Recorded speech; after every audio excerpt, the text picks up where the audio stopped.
एक बार की बात है, एक छोटे से गांव में एक आदमी रहता था। उसके घर के पास में एक पहाड़ था, जहां पर वो रोज सुबह जाता। उस पहाड़ पर थोड़ी देर के लिए वो बैठता, फिर वापस आ जाता। तो रोज की तरह वो सुबह सुबह जा रहा था। पीछे से उसका छोटा सा बेटा आया, उसने आकर के उसका हाथ पकड़ लिया और कहा कि आज मैं भी आपके साथ चलूंगा।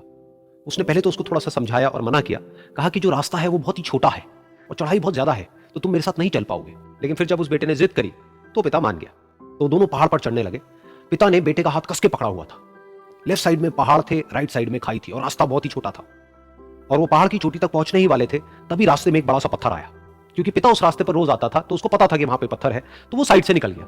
लेकिन जो बेटा था उसका ध्यान कहीं और था, तो उसका घुटना जाकर के उस बड़े से पत्थर पर टकरा गया। तो फिर उस बच्चे के मुंह से एक चीख निकली, और जैसे ही वो चीखा, उसकी आवाज उन पहाड़ों में गूंजने लगी। इससे पहले उस बच्चे ने कभी भी अपनी आवाज की गूंज नहीं सुनी थी, तो उसे समझ नहीं आया कि क्या हो रहा है। वो अंदर से थोड़ा सा घबरा गया। उसे लगा कि शायद कहीं कोई है जो छुप करके उसको देख रहा है और उसका मजाक उड़ा रहा है। फिर उस बच्चे ने बोला, कौन हो तुम?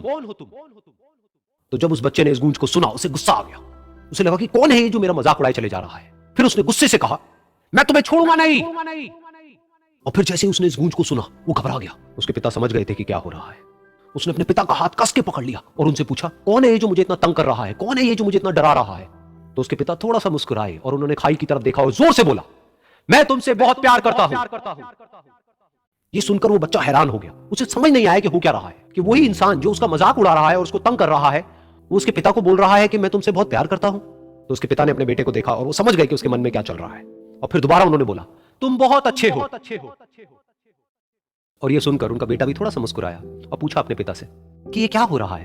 और फिर उसके पिता ने अपने बेटे को समझाया, ये जो आवाज तुम सुन रहे हो ना, ये किसी और की नहीं है, ये तुम्हारी ही आवाज है जो कि पहाड़ों में गूंज रही है और तुम्हें अपनी ही आवाज सुनाई दे रही है। जैसा तुम बोलते हो ठीक वैसा ही तुम्हें सुनाई देता है। अगर तुम गुस्से से कुछ कहोगे तो पलट करके जो आवाज आएगी उसमें भी गुस्सा होगा, लेकिन अगर तुम कुछ अच्छा कहोगे तो आवाज भी अच्छी होगी। बिल्कुल इसी तरह से हमारी जिंदगी में भी होता है। जैसा तुम अपने मन में इस जिंदगी के बारे में सोचते हो, ये जिंदगी तुम्हारे लिए बिल्कुल वैसी ही हो जाती है। अगर तुम मन ही मन अपने आप को ये बोलते रहोगे कि मेरी जिंदगी तो बहुत ही बुरी है, तो तुम्हारी जिंदगी सच में बुरी हो जाएगी। और अगर तुम अपनी जिंदगी से प्यार करोगे तो तुम्हारी जिंदगी भी तुमसे प्यार करेगी। ये बात उस बच्चे के दिमाग में घर कर गई और फिर वो दोनों उस पहाड़ की चोटी पर गए। लेकिन बच्चे के दिमाग में यही बात घूम रही थी। और फिर वो बच्चा खिलखिला के हंसा और उसने अपने दोनों हाथ खोले और अपनी पूरी ताकत से बोला, मैं तुमसे बहुत प्यार करता हूं।